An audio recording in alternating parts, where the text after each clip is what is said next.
Божието Слово.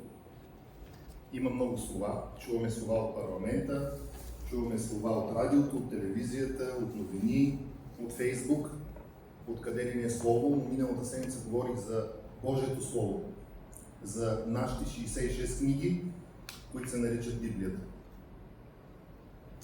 Днешната проповед ще бъде като продължение до някаква степен и съм озаглавил Сила за победа. И така, когато усвоих това заглавие, аз се окуражих и си казах: Брей, Боже, наистина имаме нужда от сила за победа. И всички знаем, че победата принадлежи на Господа и Той вече изработи. И въпреки всичко имаме нужда от сила, за да повярваме, за да я вземем тая победа и за да заживеем реално днес. Аз, когато повярвах, най-големият ми проблем беше, че християнството за мен е било религия.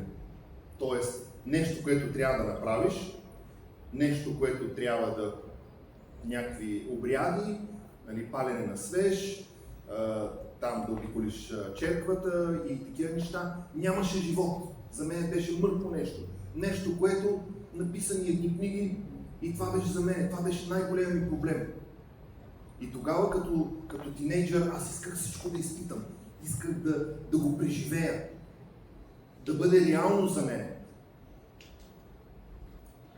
И когато един от моите съученици дойде да ми говори за Исус, първото нещо, което аз поставих като условие, казах: добре, аз ще отида вкъщи и ще потърся Господ. Обаче, ако Той не ми се изяви, край. И до ден днешен, може би много често съм така: искам Господ да ми изяви това, което има като план. Искам Господ да направи живота ми с Него реален. Не само в неделя, в случая в събота, но да имам възможност в понеделник, във вторник, във всеки един от дните да отида при Него и да кажа: Боже, имам нужда от Тебе. Чувствам се недостатъчен. Нека да отворим в 1 Коринтияни 10 глава, 13 стих. Никакво изпитание не ви е постигнало, освен това, което може да носи човек. Но верен е Бог, който няма да ви остави да бъдете изпитани повече, отколкото ви е силата, а заедно с изпитанието ще даде изходен път, така че да можете да го издържите. Амин. Алелуя! Много хубаво слово. То е от няколко части, цялото слово, но генерално това е словото, което Господ вложи в сърцето ми за днес. И това е слово, което много често идва като някакъв рефрен в ушите ни, и когато се сблъскваме с някакви трудности, ние имаме два начина да реагираме. Единият начин е да видим Голиат, да видим невъзможността, да видим голямата планина, да видим стената, да видим реката, която не може да минем през нея, да видим червеното море, което няма как да се раздели, да видим ниската си заплата, да видим всичките тия обстоятелства. Другия начин е да видим през очите на вярата. Амин. Днеска някой ми проповядва по този въпрос. И така, и аз бях изобличен, защото понякога и аз виждам планината, понякога и аз виждам реката, колко е дълбока, и виждам, че морето също няма как да се раздели в естественото. Обаче Словото ни казва: никакво изпитание не ви е постигнало, освен това, което може да носи човек. Тоест, изпитанията, които идват до нас, са точно толкова, колкото ние може да ги носим. Връщаме се от миналата седмица на Матей 4 глава, от 4 до 10 стих.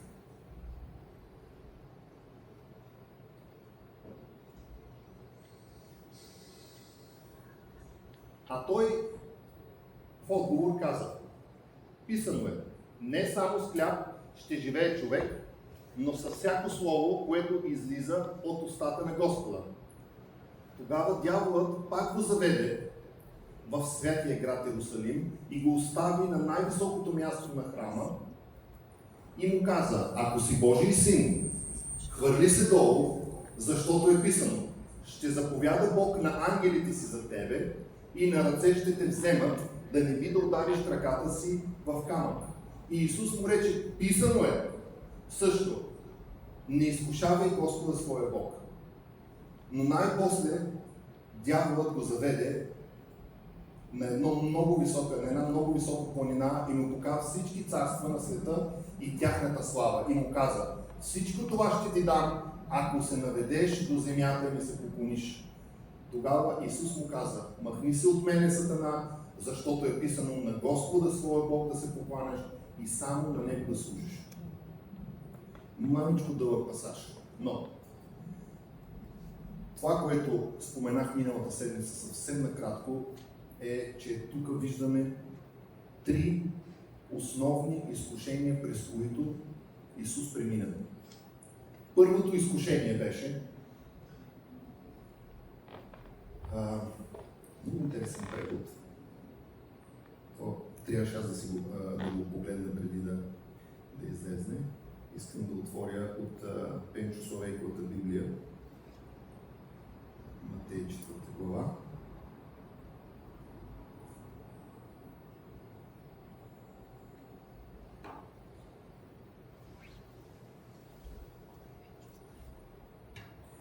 Така, малко по-нагоре, един стих. Изкусителят дойде и му каза, ако си Божий син, заповядай на тия камъни да станат хлябове. Първото нещо, с което ще дойде дявола, е свързано с нашето ежедневие. Нашата храна, нашите сметки, нашето жилище, заобикалящата ни среда, всекидневните ни грижи, които имаме. Първото нещо, с което той ще дойде. Да ни атакува, да ни накара да се чувстваме зле, да ни смачка, да ни покаже колко сме нищожни. Това е първото нещо, с което обикновено той идва. Няма да влизам навътре в това нещо. Следващото нещо, с което дявол идва. Ако си Божий син, хвърли се долу, защото е писано, ще заповяда Бог на ангелите си за тебе. Много често дявол идва и атакува живота ни. Болести, ситуации, в които сме на ръба, инциденти и събития, които са директно застрашаващи живота. Това е второто нещо, с което много често той идва да ни атакува. Втората атака. Третата атака.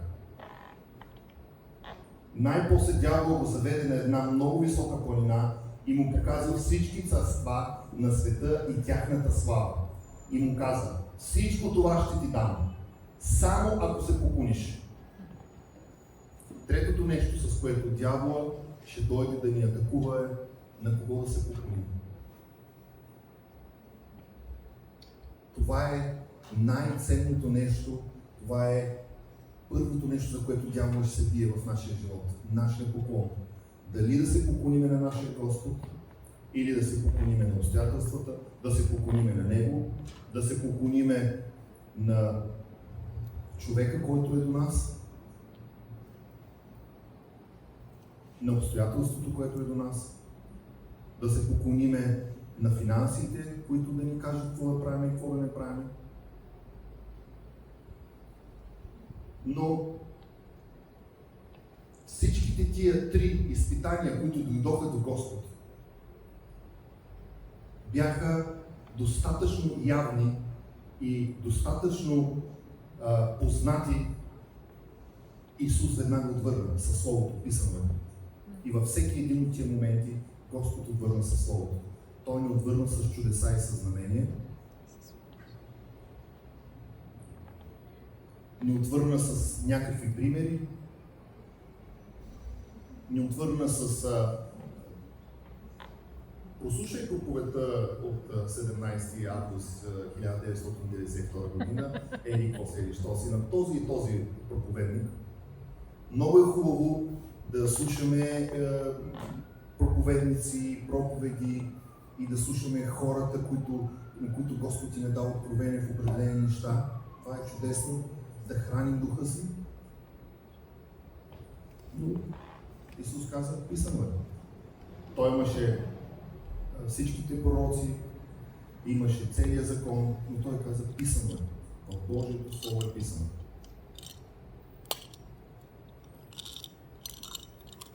Как да се борим с тези изкушения? Вече ги видяхме. Обикновено хората сме много добри да поинтваме нещата, да посочваме, ето сега, тук това е проблем, ето тук сега това е проблем. Дай ни магическата формула. Дай ни как да се пребориме с всичките тия три посоки, чрез които обикновено идва дявола. Първото нещо, това е да разпознаем заплахата, да разпознаем трудността, да разпознаем изпитанието, откъде идва. Много важен момент. Много често ние сме склонни да казваме, това е от дявола. Махни се от мен, Сатано.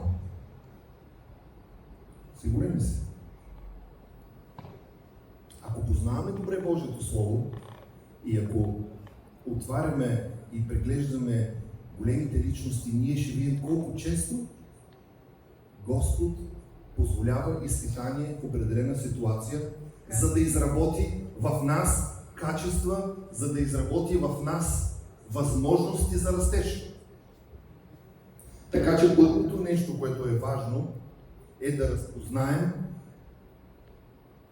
и да помислим за стратегията, с която да се преборим. Второто нещо е да се обърнем към Словото, което да ни държи в правилния път. И предния път ви споменах. Исус Навиев 1.8. Тая книга на закона да се не отдалечава от устата ти, но да размишляваш върху нея денем и нощем. За да постъпваш внимателно според всичко, каквото е написано в нея, защото тогава ще напредваш в пътя си и тогава ще имаш добър успех. Второто нещо, второто оръжие, с което ние разполагаме, е Божието Слово. Използваме Божието Слово и даваме възможност то да произведе плода си. Не винаги е така. Заставаме пред трудност и штраква веднага и излиза. Обаче съм сигурен, че всеки един от нас би могъл да си спре Facebook, TikTok и всичките социални мрежи за момент и каже, аз съм в трудност. Имам нужда да се обърна към Словото. Такъв ми е проблем. Искам да намеря Слово, искам да намеря стих, който да ми даде ясна основа, как да се преборя, на къде да тръгна, какви стъпки да предприема.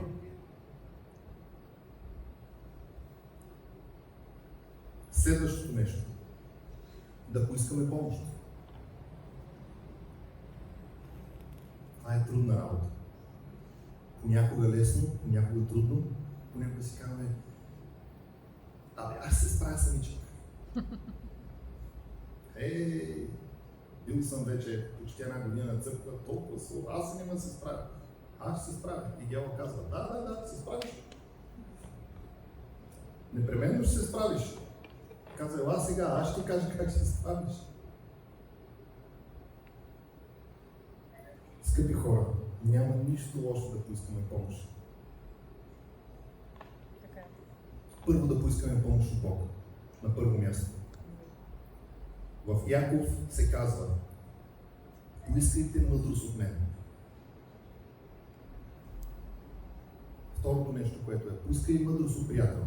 Но приятел, който ще ти каже истината. Приятел, който няма да излицемерничи, за да запази приятелството, понеже потенциално може да има някаква изгода. А приятел, който със сигурност ще ти каже истината. Със сигурност, ако не знаеш, ще каже не знам. Айде да се молим заедно. Айде аз ще потърся в Словото нещо, което да е в помощ на твоя случай. Разбира се, потърсете помощ от служител, потърсете помощ от пастора, потърсете помощ от лидери, които знаете, че имат мъдрост. И ако и те да не могат да ви дадат отговор, със сигурност ще се помолят. И със сигурност ще има изходен път в ситуацията. Амин. Със сигурност. Особено както ние в църква имаме молитвено служение, има ходатайствено служение. Аз разбрах, че те няма за какво се молят. Не сме представили нужда достатъчно. И в интерес на истината, аз знам, че имаме бележчици, даже мисля, че видях една бележчица. Една. Две. Добре. Обаче не си спомням напоследък дали сме имали... От Лестър няма много, от другите. Да, добре. От Лестър няма много. Хора, нека да представим вярата си. Нека да напишем. Тая седмица ли предстои изпит да взема книжка за кола. Искам църквата да ме подкрепи да взема книжка за кола. Амин. Или тая седмица ми предстои интервю за работа. Или тая седмица ми предстои да влезна за така и така ситуация в болница или на изследвания.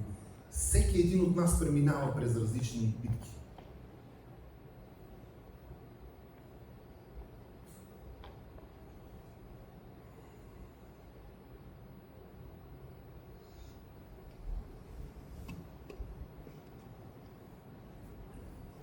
Следващото важно нещо, на което искам да обърна внимание, е да избягваме обстоятелствата, които те водят към конкретния проблем. Много често ние сме установили, че имаме проблем в определена ситуация, имаме трудно време, не искам да давам конкретни примери, защото те са стотици хиляди, за какво ли не, всеки един от нас се бори в живота си. Голяма мъдрост е да намерим начин как да избягваме конкретни ситуации, как да избягваме ситуации, в които могат да се случат определените събития, които да ни съборят и да ни дадат сила за неуспех. Защото нашето слово, изговаряйки го, може да ни даде сила за успех. Обаче, влизайки в обстоятелства и в ситуации, в които знаеме, че ще бъдем силно изкушени, дават сила за неуспех. Ще дам пример от моя живот. Аз имах много дълго време проблем с тютюнопушене. И сега го казвам, защото моето тяло е храм на Святия Дух. И аз съзнателно с тютюнопушене убивах моето тяло. И казах, Боже, не мога да се справя. Много ми е трудно. Един път. После казах, абе ти, какъв християнин, какъв вярваш си? Ти трябва да можеш да ги побеждаваш тия неща. Господ ти е дал сила, давай битка. Обаче, вечерта излизам с приятели и къде отиваме? На времето се пушеше в заведенията, в дискотеки и така. Пуши се. И аз отивам с идеята, че ще благовествам. Отивам самичък и ще благовествам. Обаче всички сядат и те ти благовестват. Ти какво, няма ли една цигара да запалиш? Викам, бе, аз ги отказвам. Отказвам. Айде тук сега. 5 човека веднага отварят кутиите да те почекат. В този момент винаги. Да. И не е само за това. За много, много, много други неща. Словото казва, никаква гнила дума да не излиза из устата ви. Всяка псовня, всякаква изговорена дума с F и така нататък, Господ казва да не излизат из устата ви. Аз не можех да говоря. Преди да замина за библейското училище, аз не можех да говоря. Всяка втора дума ми беше псовня, ругатня, дума с F и така, на български. Значи от цветущи по цветущи. Господ каза никаква гнила дума да не излиза из устата ви. И аз се събирам и излизам с хора, които не спират да говорят подобни думи. Как да стане? И бабите казват, с се събереш, такива ставаш. Избягвайте среда, която не ви стимулира към промяна, посоката, в която бихте искали да бъдете променени. Там, където сте видяли проблем, не ходете там. Ако имате проблем с яденето на баклава, не оставите баклавата на масата в кухнята, защото колкото пъти миниш, толкова пъти ще просегнеш за едно парченце. Не се тествайте по този начин. Аз го казвам от собствен опит.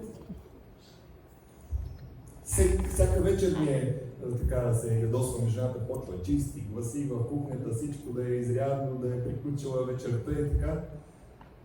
Тя сигурно заради мен, защото знае, че аз като мине се ще си пощигна по нещо. И може да не е това причината. Да, така че, ако искате да се предпазите, една от практичните стъпки, опитайте се да избегнете ситуации, в които да сложите себе си в изкушение.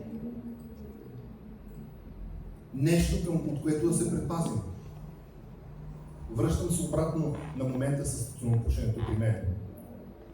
Влезнах в една малка стаечка, която е 1,5 м на 2 и си казах, сега ще напуша като да се огна.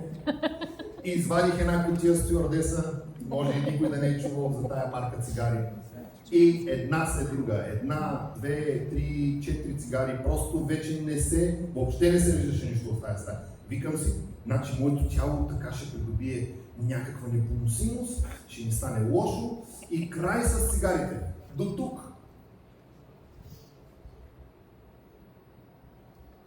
Не съм си давал въобще сметка, че това е вид престрастяване, което е духовен проблем. И много често престрастявания към опиати, към алкохол и наркотици и други просто не се случва толкова лесно да кажеш бум, спирам. Има нужда от духовна намеса, има нужда от разчупване на този духовен проблем. И не можах да се справя самичък с цигарите. Тръгнах на библейско училище, хвърлих цигарите, качих се в бях подписал декларация, че не пуша, не пия, нали, и качих се на автобуса, шофьора запали цигари пред мен. От Трявна до София. Викам край, слезнах в София, това е. А от София ще пътувам за Чехия. Слизам в София, братовчет ми посреща, ще нощувам при него, на следващия ден пътувам, влизам от тях, всякакви луксозни цигари. Братче! Сега ти отиваш на този библейско, добре, там си за там, тук си за тук. Хората винаги ще намерят начин как да ви направят услуга, да ви накарат да се чувстват добре. Голяма работа е една цигара. Голяма работа една вечер, че си кръшнал с друга жена. Или с друг мъж. Това е голяма работа. Нищо няма да стане. Утре Библията какво казва? Старото премина и всичко стана ново. Но ние не си даваме сметка за духовните врати, които отваряме. Не си даваме сметка за тежестта, която идва върху нас. И за последствията, с които трябва да се бориме толкова дълго време. Влезнах в автобуса, вече за Чехия, за Белевско училище, казах, Боже, това не е по моите сили. Аз не мога. Има и милост към мен. Извиках с цялото сърце, Господи, има и милост към мен. 19 август стъпих в Бърно, крака ми стъпна на бърненска земя и край. Нито ми се пропуши, завинаги. От тогава, 1994 година, никога не съм запалвал цигара. Господ го взема като фиг на око. И аз знам, че за много неща ние самите не можем да се пребориме. Но затова казах, имаш нужда от приятел, имаш нужда от служител, който да се помоли за теб.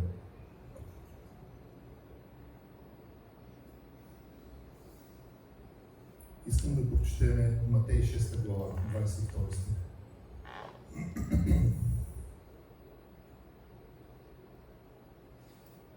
Окото е светило на тялото. И така, ако окото ти е чисто, цялото ти тяло ще бъде осветено. Алелуя. Много тежко слово.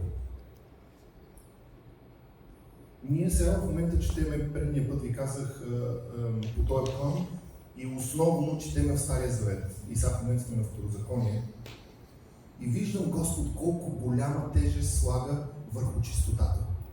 Колко е важна нашата чистота, за да можем ние да бъдем близо до Неговото присъствие, за да може да бъдем в комуникация с Него. Колко е важна чистотата, изчистването. Окото е светило на тялото. И така, ако окото ти е чисто, цялото ти тяло ще бъде осветено. Дали мислите, че с плисване на една шепа вода си изчистваме окото, очите? Най-вероятно това се случва сутринта, за да се събудим. Оттам нататък Господ ни дава мъдрост какво да гледаме. И през целия си ден ние минаваме през различни ситуации на това, което ние виждаме. И ние решаваме в по-голямата част от деня какво да гледаме и какво да не гледаме.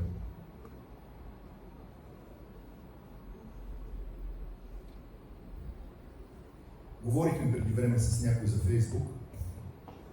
Аз се изразих едно много крайно мнение, че въобще не ми харесва и Фейсбук и че ако имам някаква сила, ще го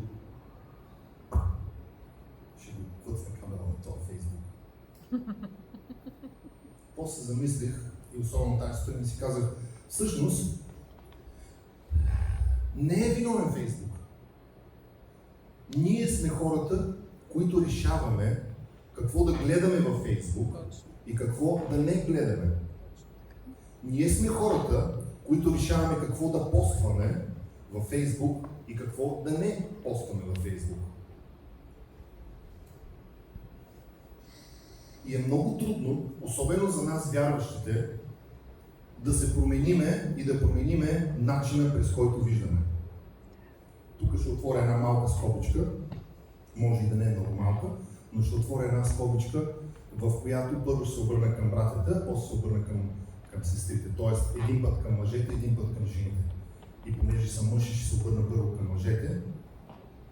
И много често във Фейсбук ние слагаме неща, за които не си даваме сметка, че те са съблазън за жените, за другата част. Ние не осъзнаваме, че една снимка, в която сме полуголи, говоря за мъжете, в която пропагандираме някой културист, защото нали обичаме сме силни и така. Слагаме културисти, слагаме такива бабанки. Много често. Да. Искам да ви кажа, че Холивуд се грижи достатъчно да ни промие мозъците, за да изградиме имидж на съвършения мъж и за да изградиме имидж на съвършената жена. Холивуд се грижи много добре за това. Но Божието Слово говори нещо различно. Божието Слово не говори за размер на бицепса, за гръдния кош, за сикспак. Плочките го. Въобще не говори за тези неща Божието Слово. И това е нищо по-малко от показност. И всичките тия мъже, които излизат полуголи с всичките тия мускули и стойки, това е една показност. Всичките тия мъже, които отделят часове време в фитнес залите, за да се помпат, плюс което какви ли не добавки и какви ли не химикали. Аз не го вярвам, че това е от Господа. Аз вярвам, че ние като мъже, като християни, трябва да се грижим за нашите тела, защото те са храм на Святия Дух. И със сигурност, когато има нещо, което започва да расте напред, трябва да помислиме. Защото нашето здраве е в нашите ръце. Но всичките тия големи мускули и големи шоу-ъп неща, които са във Фейсбук, аз не вярвам, че са от Господа. Напротив, това е нещо, което е за съблазна. 100%. Защо? Защото жените си изграждат имидж. Как ще изглежда нашия принц на белия кон?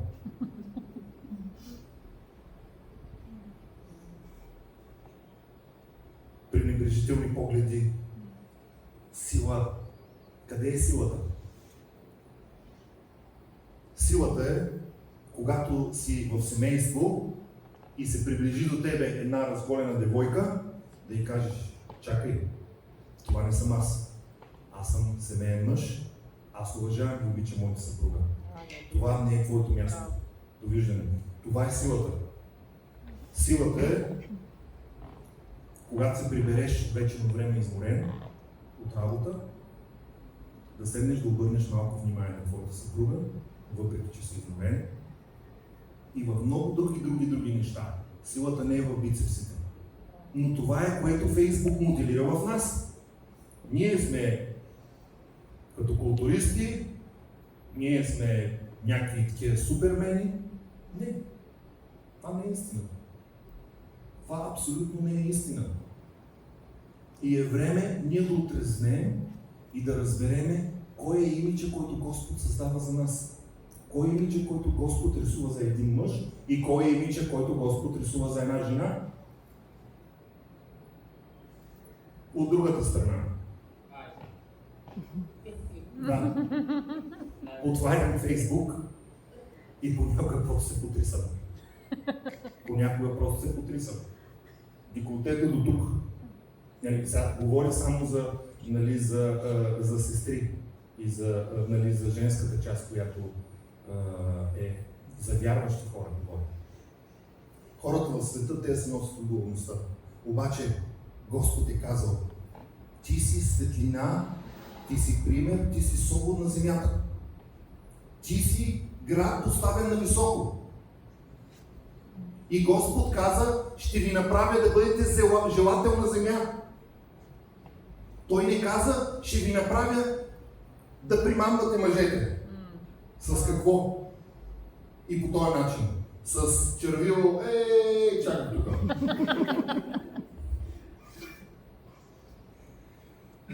И понякога поглеждаме и искаме: защо е необходимо? Господ не даде ли естествена красота? Даде. Разбира се, всички жени знаят как да подчертаят добрите си детайли и знаят как понякога да прикрият някои от детайлите, които може би не са според стандартите. Но във всяко нещо си има граница. Във всяко нещо си има момент, в който всеки един от нас трябва да бъде чувствителен. И ще ви кажа един прост пример как да определите границата. Заставате пред огледалото. Представете си, че това е Исус. И казвате на огледалото: огледалце, огледалце, към кого е в момента вниманието? Към моето деколте или към Господ? Към моята поличка или към Господ? Това е много прост пример. Няма нужда от някакви специални речи, от някакъв етикет и да казваме: жената трябва да е до тука, или с кола до тука, или с панталон без панталон. Няма нужда. На всяка жена, според нейното тяло, между другото, само да кажа за всички жени, че Господ създаде всяка една уникална. Алелуя. Нито една не прилича на другата. Нито една. Всяка е уникална. С нейните форми, с нейния блясък в очите, с нейната коса, с начина, по който се държи. Това са естествени дарби, които Господ е вложил в всяка една жена. Не е списанието. Това, което ще каже: трябва да си толкова висока, трябва да си ханша талията, гръдната обиколка, пластични операции, не знам какво. Не е това. Господ каза, аз създадах Ева като перфектен мач. Перфектен, без абсолютно никаква забележка. Защото не можа да се намери нищо по-добро. Господ каза ли размерите на Ева? Аз никъде не виждам Господ да каза размерите на Ева, колко трябваше да е висока, колко трябваше да й бъде обиколката на талията на Ханша и така нататък, така нататък. Няма такова нещо. Това е всичко Холивуд. Те искат да ни сложат в един кълъп. И по този начин те искат да откраднат от нас мъжете. Защото те изработват в нас някакво очакване. Перфектната жена трябва да е така и така и така и така. 90 на 60 на 90. И ние се прибираме вкъщи и очакваме да видим някои от тия топ модели. Обаче обикновено не ги виждаме. Защо? Защото сме с люспи. Защото очите ни са били моделирани, съзнанието ни е било моделирано по един определен начин. И повечето жени и мъже се опитват да подражават и това е което правят във Фейсбук. И аз не мога да разбера човек, който се снима по 10 пъти в седмицата, 10 пъти се сменя профилната снимка.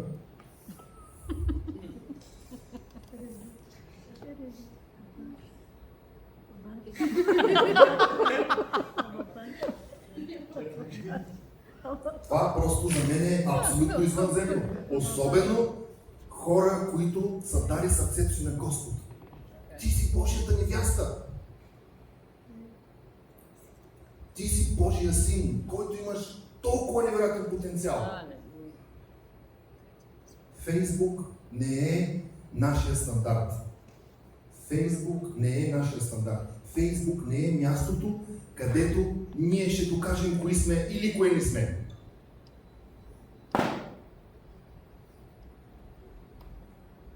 Малка скобичка.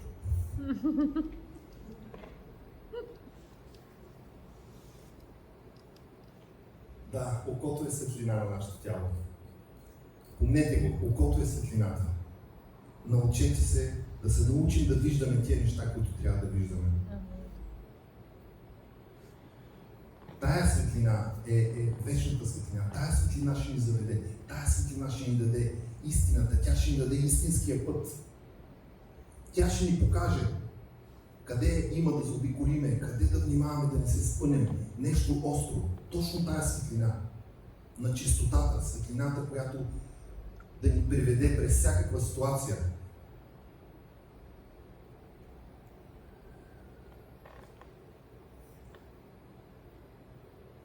В 1 Коринтияни 10:13, това с което започнахме, казва, че винаги има изходен път. Заедно с изпитанието ще се даде изходен път. Понякога ние сме в ситуация, в която сме буквално като в заделена улица. И тук няма, и тук няма. И напред няма, и назад няма.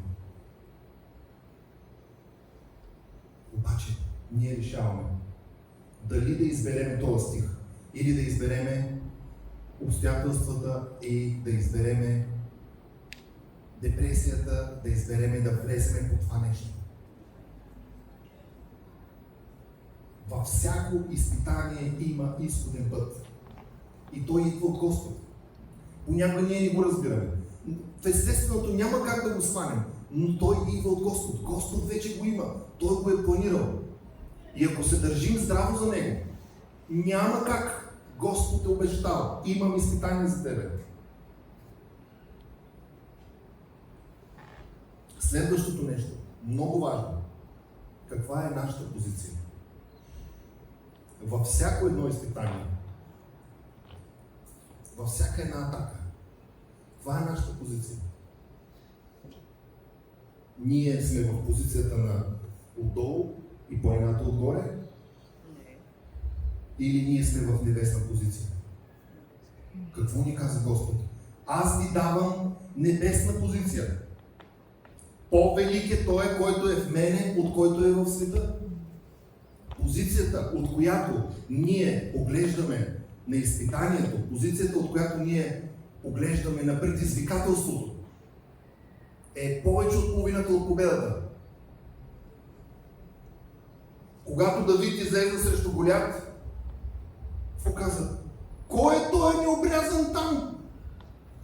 Кой е той там, където е застанал? Моята позиция е, че аз съм в Всевишния Господ.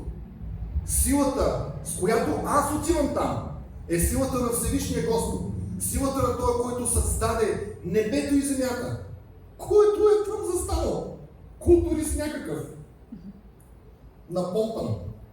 Великан, какъвто и ще да е. По същия начин евреите отидаха да проучат земята. Върнаха се, дадаха малени големи великани. Не може да ги победим, няма шанс да ги победим. Което в естественото беше истина. Защото еврейският народ излезна от Египет като едни прибити, смачкани работници. Те нямаха войска. Те нямаха шанс да имат войска, обучение в война, обучение в бойни изкуства, обучение в оръжие. Те нямаха този шанс. Те бяха роби. Роба няма собствена войска, няма армия. Тяхната позиция беше да загубят. Обаче Исус Навиев и Халев казаха: да отидем и да завладеем. Много е трудно да имаме концерт. Миналия концерт почти никой не дойде. И сега ще имаме още по-голям концерт. Алелуя! Каква е нашата позиция? Няма да имаме добър концерт, няма да се напълни залата, няма да имаме финанси. Няма. Не. Или друга е нашата позиция. За всичко имам сила, чрез оня, който ме подкрепя. Амин! По-велик е той, който е в мен, от оня, който е в света. И когато Господ говори през нашите уста, тогава бум! Чудото се случва. Бог ще снабди. И за нас. И Бог ще снабди. Всяка ваша. Според всяка наша нужда, според своето богатство слава. Амин! И слово на победа. Но нашата позиция е да го вземем това слово, да се въоръжиме с това слово и да излеземе, за да имаме правилната победа. И каквото и да се случи, нищо не ни е постигнало повече, отколкото ние можем да понесем.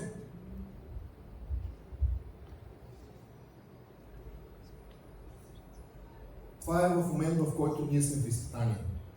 Но, когато отиваме на доктор в България, не тук в Англия, но в България, казват: каква превенция имахте вие спрямо този грип или спрямо тая болест? Каква беше превенцията? Пихте ли предварително имуностимуланти, пихте ли витаминчета, стояхте ли малко, когато сте мокър, да стоите на топло, и чайчета и така? Винаги във всяко нещо има подготовка, има превенция, има момент, в който ние трябва да бъдем подготвени. Ние трябва да се научим да посрещаме всяко предизвикателство с подготовка. Когато бях в армията, имахме един огромен плакат, на него пишеше: повече пот при подготовката, по-малко кръв в боя. И още от тогава си го спомням този принцип. Колко е важно ние да имаме подготовка сами с Господа, едно към едно. 4 неща.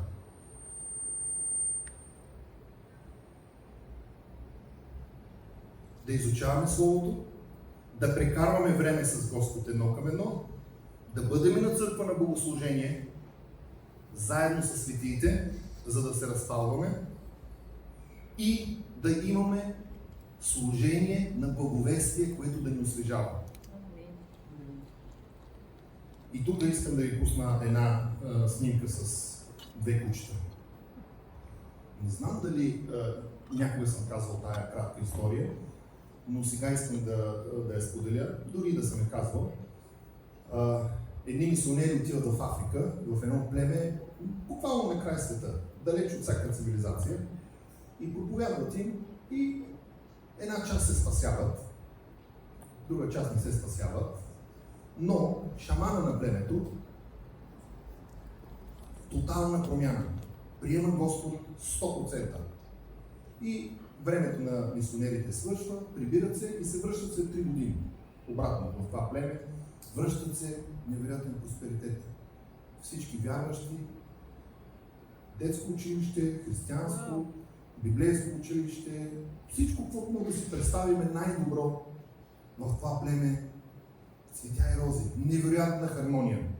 Мисионерите направо се слисали и казали, бе, ние в нашата цивилизация нямаме такова нещо. Как го постигнахте? Кажете ми вие на нас сега тайната.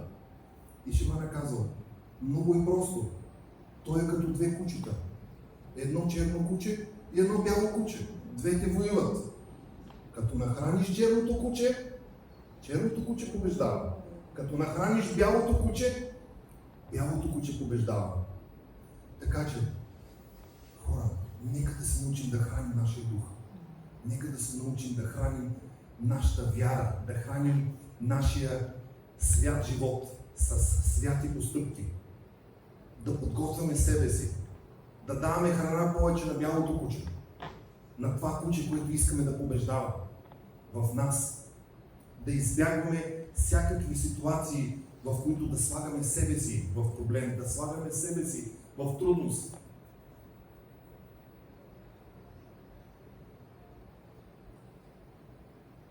Дай ми другата снимчица.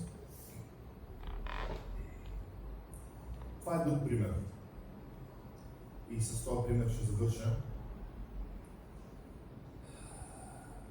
Много често вървиме и на мен много рядко ми се случва напоследък да мога да вървя по плажа, за разлика от някои други хора. Тук няма да посочвам. Но спомням си моменти, в които върви човек по плажа и това е естествено, имаш възможност да размишляваш морето от една страна, особено ако е залеж или изгрев сутрешно време, имаш възможност да осмислиш деня, имаш това спокойствие, защото за нас обикновено това е свързано с почивка, свързано с добра емоция. Но аз се спомням, вървя по плажа веднъж и просто бях тотално разбит и бях готов да се предам напълно. И после слушах за този пример. Той е много кратичък, сигурно доста хора са го чували. Човека върви и с него и Господ оставят две следи, влиза в трудност и човека остава самичък. Казва, Боже, затова ли аз вярвам в Тебе? Затова ли имам заветни взаимоотношения с Тебе? Затова ли си оставих живота и реших да Ти служа? Сега, когато съм в труден момент, сега, когато имам нужда от Тебе, едни следи. Сам. И аз бях в много подобна ситуация и се сетих за този момент. Но следващото изречение, което дойде в духа ми, не, ти не си сам. И това не са твоите следи. Това са моите следи. Аз в момента те нося. Аз в момента те нося. Това не са твоите следи. Ти спря до момента, до който бяха твоите човешки сили. В 10-ти клас, когато реших да приема Господ в сърцето си, напълно и радикално, аз свирих на гадулка и бях много добър. И винаги съм се борил да бъда много добър, колкото и скромно да звучи. Един ден аз се събудих и си представих, че моята лява ръка, нали, на гадулката се свири с лявата ръка, дясната е лъка, че моята лява ръка е повредена, че пръстите ми са счупени. Целият ми свят потъна. Аз съм свирил на гадулка от първи клас в училище. Минал съм през много изпити. В котел, широка лъка, какви ли не курсове, какви ли не неща. Изведнъж целият ми свят изчезна. Моята ръка е счупена. Всичко, за което аз съм работил, всичко, за което аз съм се трудил, целият ми живот, свързан с гадулката, с музиката, с това цялото нещо, целият напън, часове и часове, всеки ден. Всичко се изпари. Всичко. Бланк. Нищо. Аз бях като в депресия за не знам колко дни. Аз не знаех какво става с мене. Всеки ден аз ставах и лягах с идеята, че може би ръката ми в един момент нещо ще стане. и аз няма да мога повече да свиря. Тогава аз разбрах едно нещо. Аз имам нужда от Господ. Аз съм недостатъчен. И ако някой от нас си мисли, че с дипломите си, с образованието си, с квалификацията си, с постоянната си работа на пълен трудов договор, с собствената си къща или с нещо друго, което е от този свят, има стабилност. Нека ви кажа, истинската стабилност е само в Господа. Там е единствената стабилност, която е константа. Там няма промяна в стабилността. Там има растеж. Там има познаване. И в този момент аз разбрах, че точно тогава Господ ми вдигна на ръце и каза: аз имам добър план за теб. Аз ти давам възможност да оставиш живота си. И Словото казва: ако оставиш живота си, ти ще го намериш в мене. Тотално ми се преобърна света. Запознах се с невероятни хора. Преживях невероятно време след това и в еврейско училище. След което Господ каза: аз ще те преблагословя. И аз викам: бе Боже, страхотно, ама с какво толкова ще ме благословиш? Кола, още съм нов шофьор, не знам дали се справя. И Господ ми каза: аз ще те преблагословя. Тогава разбрах, че Господ ми говореше да ми даде най-невероятната съпруга. Алелуя! Да, алелуя! 97 до година правим 30 години. Да. Шива торта. И тогава си давах сметка да разбера, че тия следи са за мен. Господ ме носи. Господ не ме оставя. Тия следи са за всеки един от вас. Амин. За всеки един, който преминава във всякакъв вид трудност, във всякакъв вид несправедливост дори. И Словото казва: не ви е постигнало нищо повече от това, което може да понесете. Халелуя! Нека да се справим и да се помолим. И да кажем на Господ: колко го обичаме. Халелуя, Господи, обичаме Те. Нека да издигнем ръцете си.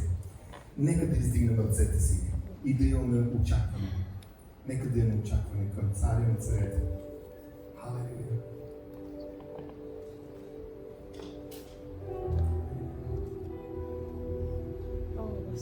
Господи, Ти си... Ние не можем да опишем с думи. Много често ни се иска да можем да опишем с думи, да изразим чувства си, да изкажем напълно емоцията си. Обаче Ти, Той е Господ, който си ни показал любов.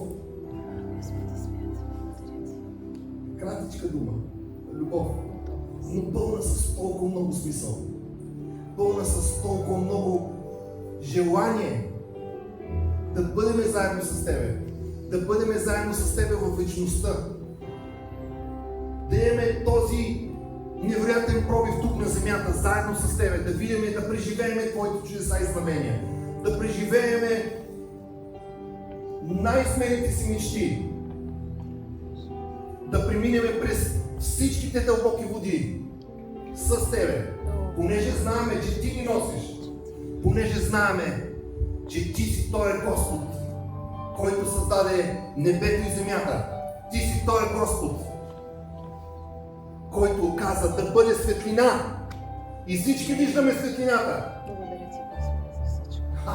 И няма кой да се скрие от Теб. Където и казва Давид, където и да избягам, където и да отида, не мога да се скрия от Тебе.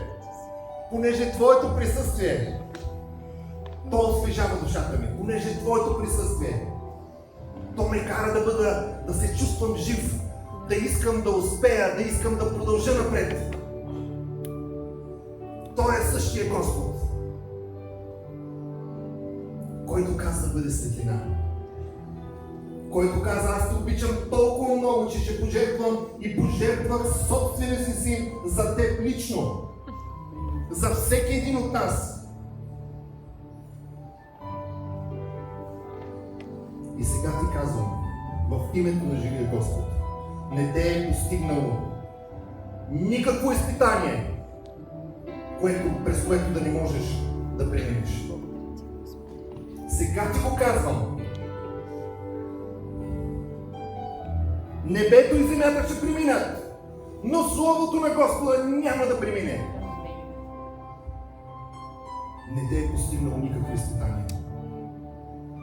Не те е постигнало никакво изпитание, през което да не можеш да преминеш с мен. В моята сила, в моята любов. Ела и вземи хомота с мене, понеже моят хомот е лек.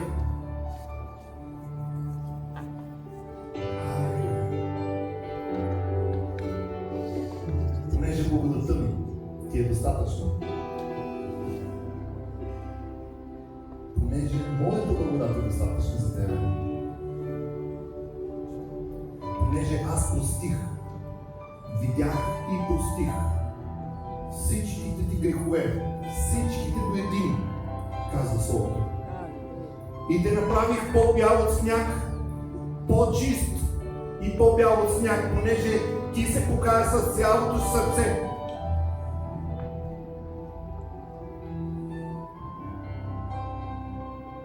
Вземи това слово, казва Господа.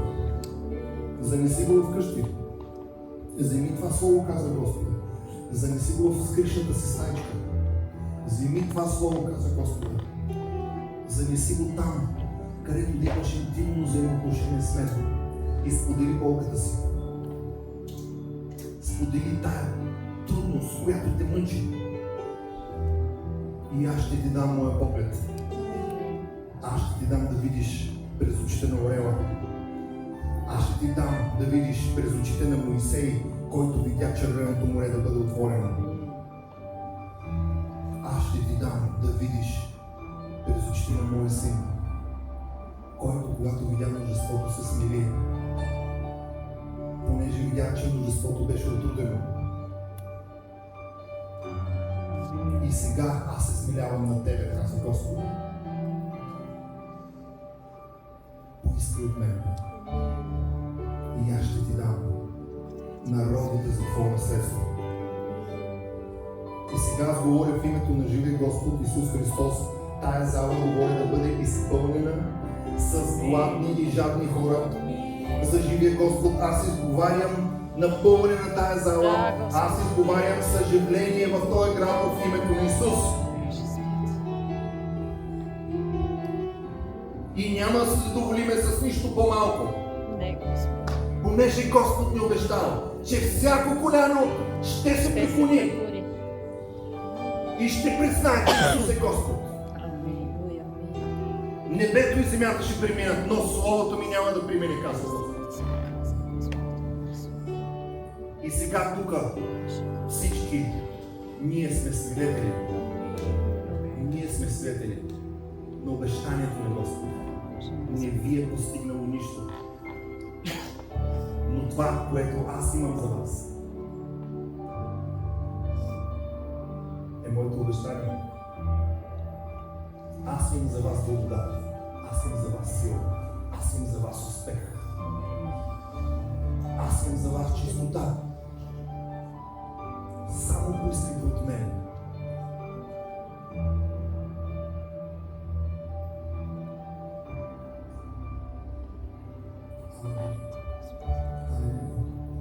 Господи, благодарим за Твоето присъствие, благодарим Ти, Боже, за това, че искаш да сме благословени. Благодарим Ти, Господи, за това, че може да бъдем заедно на това място.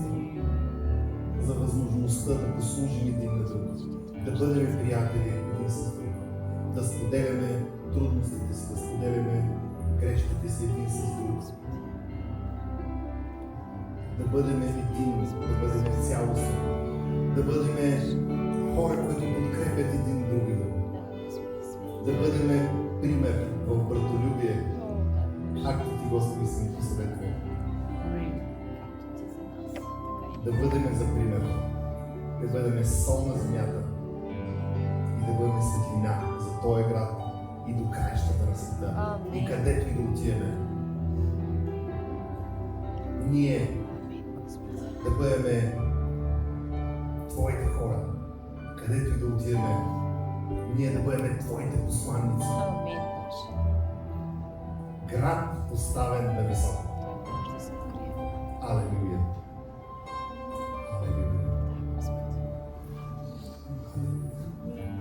Благославям ви да имате най-победоносната седмица. Amen. Да имате от всичко толкова, колкото да няма мяра, която да ги измери.